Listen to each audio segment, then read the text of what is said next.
జై శ్రీమన్నారాయణ. పరిపప్రచ్ఛ. సప్తమరుత్తులు అనగా ఎవరు? విశ్వామిత్రుడు రామునికి విశాల పట్టణానికి సంబంధించిన చరిత్ర వివరిస్తూ క్షీరసాగర మథన వృత్తాంతాన్ని చెప్పాడు. అందులో భాగంగా ఇంద్రుని గూర్చి చెప్పడం ప్రారంభించాడు. అమృతం స్వీకరించిన దేవతలు దితికుమారులైన అసురులను సంహరించారు.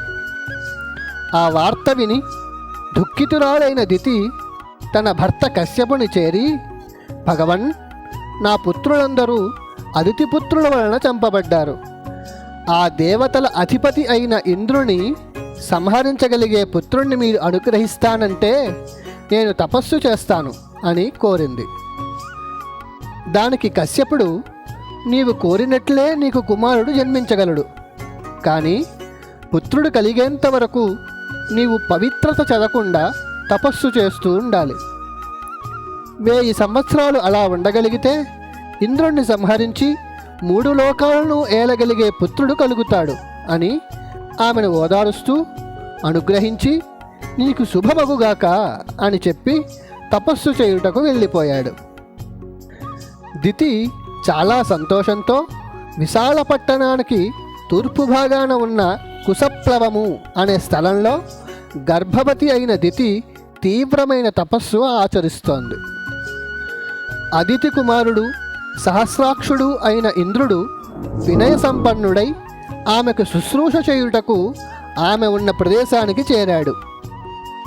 1000 సంవత్సరాలకి ఇంకా 10 సంవత్సరాలు మాత్రమే మిగిలున్నాయి. శ్రద్ధతో చేస్తున్న ఇంద్రుని శుశ్రూషకు మెచ్చిన దితి అతనితో, నీ తండ్రి అయిన కశ్యపుని నేను నాకు కుమారుడు కలగాలని కోరాను. 1000 సంవత్సరాలకి నాకు కుమారుడు కలుగుతాడని ఆయన వరమిచ్చాడు. ఇంకా 10 సంవత్సరాలు మాత్రమే మిగిలున్నాయి.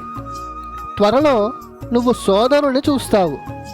అతని మైత్రితో నువ్వు 3 లోకాలను జయించి అనుభవించగలవు అని చెప్పింది. ఒకనాడు మధ్యాహ్న సమయంలో ఆమె కూర్చుని ఉండగానే నిద్ర వచ్చి శరీరం స్పృహ లేక పడుకున్నది. అప్పుడు ఆమె పాదాలపై ఆమె కేశములు పడ్డాయి. దానితో ఆమె అపవిత్రురాలయ్యింది. అది గమనించిన ఇంద్రుడు వెంటనే ఆమె శరీరంలో ప్రవేశించి తన వజ్రాయుధంతో ఆమె గర్భాన్ని 7 భాగాలుగా ఛేదించాడు. ఇంద్రుడు గర్భము ఛేదిస్తున్న ఆ సమయంలో ఆ లోపల గర్భము ఏడుస్తోంది. అప్పుడు ఇంద్రుడు మారుదహ మారుదహ అని అన్నాడు. ఆ శబ్దము విన్న దితి మేల్కొని చంపవద్దు అని అన్నది.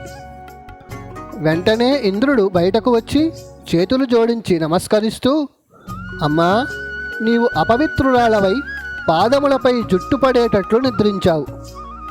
ఆ అవకాశము చూసుకొని నీ గర్భంలో ప్రవేశించి నన్ను చంపబోయే నీ పుత్రుణ్ణి 7గా ఛేదించాను, క్షమించు అని అన్నాడు. అంటూ ఇంద్రుని ప్రస్తావనను కొనసాగిస్తున్నాడు విశ్వామిత్రుడు. జై శ్రీమన్నారాయణ.